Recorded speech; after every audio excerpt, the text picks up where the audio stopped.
C'est la plus grande extinction de l'histoire de la planète.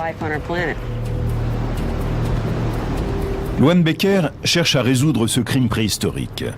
Elle affirme avoir découvert la preuve qu'à la suite de l'impact KT qui a sans doute exterminé les dinosaures, un astéroïde géant aurait provoqué l'extinction permienne quelques 185 millions d'années plus tôt.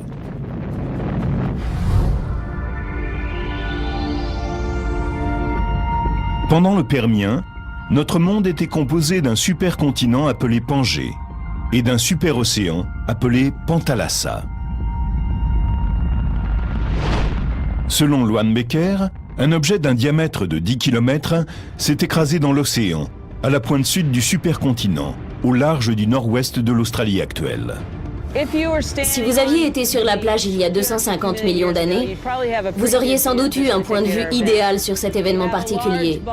Un objet de la taille de l'Everest s'est écrasé à la lisière du continent, le long de la plage, provoquant un énorme tremblement de terre, d'immenses tsunamis, propulsant des kilomètres et des kilomètres de poussière de débris dans l'atmosphère. Et en se dispersant, ils ont obstrué le passage de la lumière du soleil. Vous seriez alors resté dans l'obscurité pendant des mois. Cela suffit pour faire baisser la photosynthèse au sommet de la chaîne alimentaire et les résultats sont catastrophiques sur tout ce qui vit. Si la théorie de Luann Becker est exacte, cette collision pourrait avoir anéanti toute vie sur Terre. En effet, elle s'est produite sur un continent et un océan. Une extinction de cette ampleur aurait donc opéré un changement complet dans l'évolution et ouvert la voie au développement des dinosaures.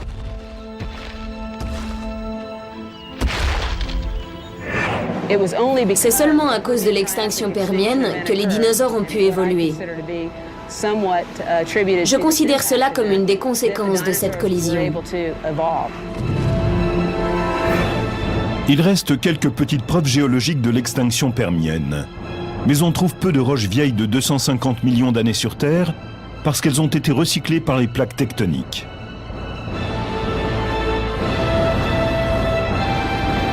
Luann Becker dit qu'elle a trouvé des traces d'un cratère d'impact au nord-ouest de l'Australie.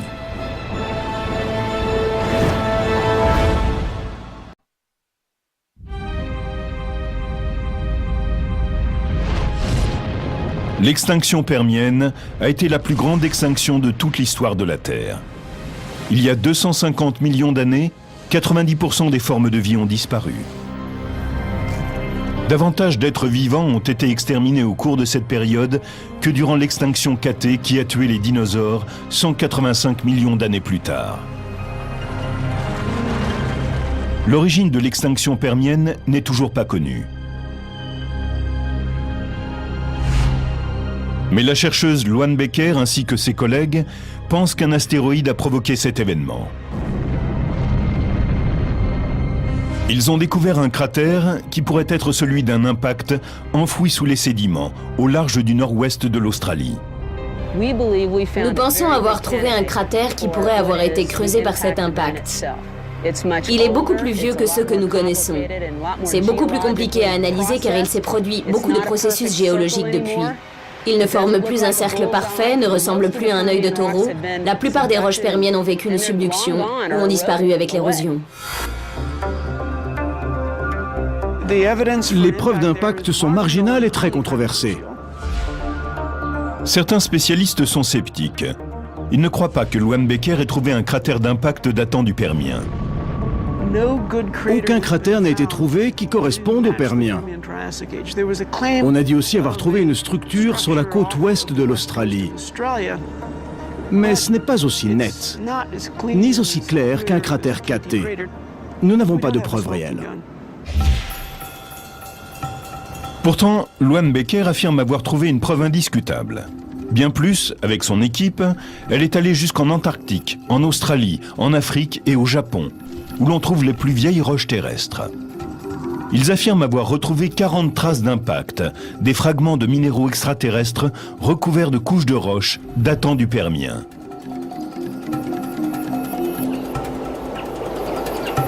Nous avons trouvé ce que nous considérons comme de petits débris d'un impact qui ressemblent tout à fait à ce que nous découvrons quand nous voyons une météorite. Il est possible que certains débris de météores soient tombés au cours du choc et aient été conservés dans les couches de roches. Ce qui n'a pas été recouvert par la couche de roche permienne, c'est l'iridium. C'est la substance que l'on trouve dans les météores qui a permis de convaincre de nombreux scientifiques qu'un impact d'astéroïdes avait provoqué l'extinction des dinosaures il y a 65 millions d'années.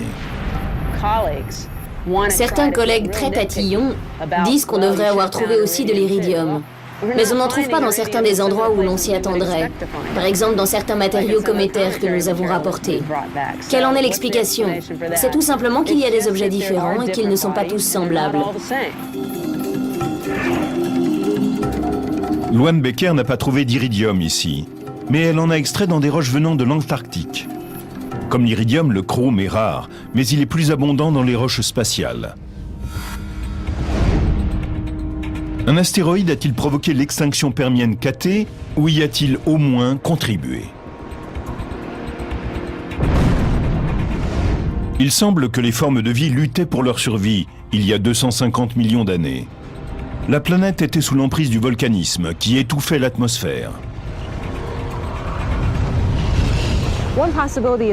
Il est possible qu'en Sibérie, un large volcan situé au sommet d'un immense gisement de charbon ait relâché une grande quantité de gaz à effet de serre dans l'atmosphère, du dioxyde de carbone et du méthane.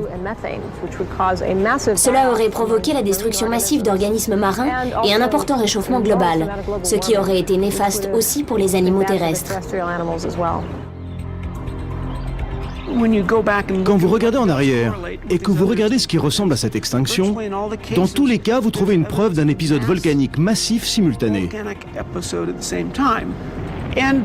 Tous les événements de ce type, y compris l'extinction KT, où qu'ils aient lieu, sont intimement liés à des éruptions volcaniques. L'extinction aurait peut-être eu lieu de toute façon, mais il a fallu qu'en plus, une fichue météore arrive et chamboule tout. Becker affirme que les effets du volcanisme n'auraient pu à eux seuls provoquer l'extinction permienne. Et elle a d'autres éléments pour le prouver. Nous avons trouvé, je pense, les meilleurs indices en faveur de ce que nous considérons être des traces d'impact. Par exemple, nous avons découvert du quartz choqué en de multiples endroits autour de l'Australie et de l'Antarctique. On sait que ce type de verre doit sa naissance à des pressions qui vont bien au-delà de ce qui peut se passer sur notre planète, d'un point de vue écologique. Ceci ne peut être le fait d'un quelconque événement volcanique. Cela a nécessairement été produit par une collision. Je crois que cette sorte d'indice est ce qu'on peut découvrir de plus probant dans notre métier.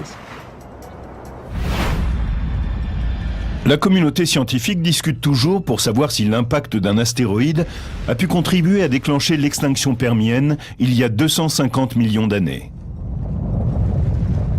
Mais les roches spatiales ne sont pas les seuls objets qui peuvent provoquer un bouleversement cosmique. En fait, il est fréquent que notre galaxie, la Voie lactée, soit impliquée dans une collision galactique multiple.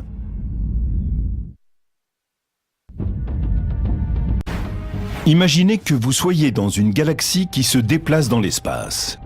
La circulation semble fluide, mais à tout moment, vous pouvez être confronté à une collision. Des carambolages cosmiques comme celui-ci se produisent en permanence, surtout quand les galaxies se rapprochent trop près les unes des autres. Les galaxies entrent en interaction puis en collision.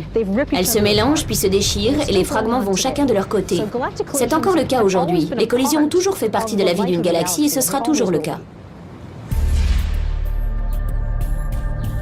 La chercheuse Michelle Thaler sait combien les collisions galactiques peuvent être violentes, en particulier quand elles impliquent plusieurs galaxies. En ce moment même, le télescope spatial Spitzer observe les phases d'un carambolage.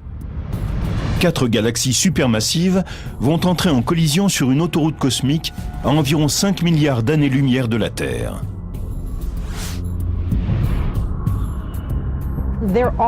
Elles arrivent au point de rencontre à une vitesse de plusieurs millions de kilomètres-heure et vont finir par fusionner. Nous avons découvert une collision de galaxies absolument titanesque.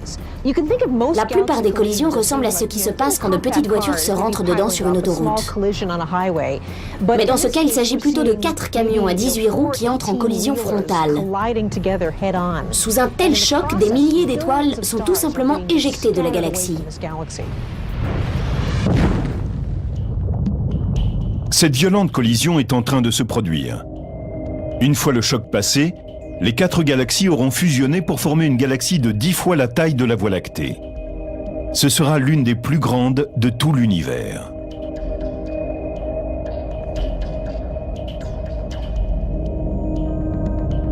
Et ce n'est qu'un exemple parmi les collisions multiples.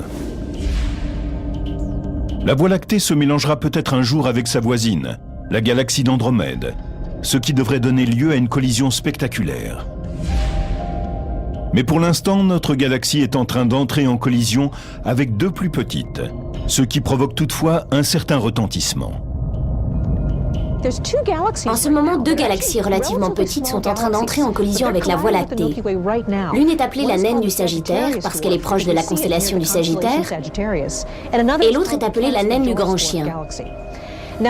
Cette dernière est très intéressante, car elle semble avoir été attirée en quelque sorte dans la Voie lactée et déchiquetée alors qu'elle tournait en son centre. Nous pouvons voir des courants d'étoiles tournant ensemble et qui sont des rémanents de cette pauvre petite galaxie éparpillée. Les collisions galactiques produisent des milliards d'étoiles. Mais ces étoiles peuvent-elles aussi entrer en collision ? Dans notre galaxie, l'espace entre les étoiles est absolument énorme. Si le Soleil était de la taille d'un ballon de basket et que je sois ici à Los Angeles, l'étoile de la même taille la plus proche serait à New York. Il y a tellement d'espace entre les étoiles que les collisions stellaires sont très rares. Même si elles sont rares, les collisions stellaires peuvent se produire là où les objets stellaires forment des amas denses.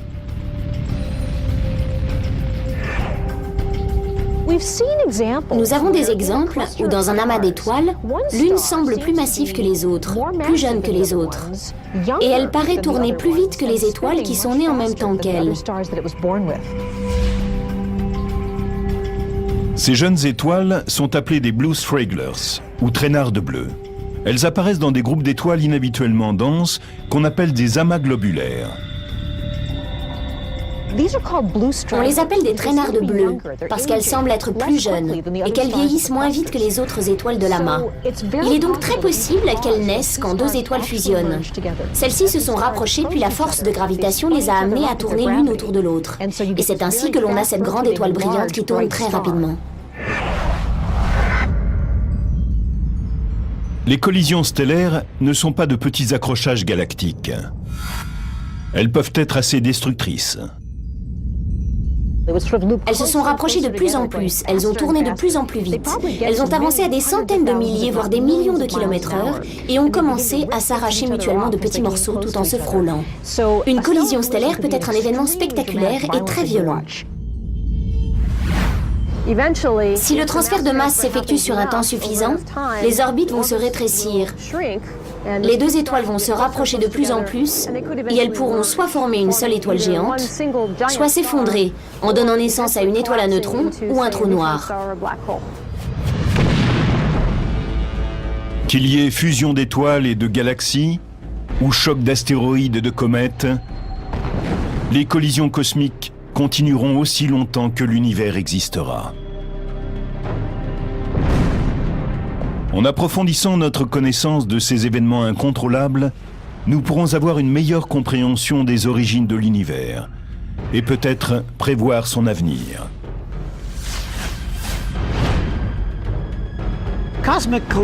Les collisions cosmiques ont été un facteur majeur dans l'évolution de notre planète. La Terre n'existerait pas sans elles. Les éléments chimiques dont la vie a besoin pour démarrer proviennent de ces impacts.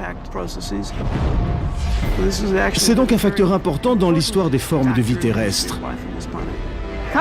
Les collisions cosmiques sont responsables de phénomènes aussi différents que les chocs d'astéroïdes, les fusions de galaxies et la formation d'étoiles géantes. Elles détiennent de toute évidence la clé de notre compréhension de l'univers.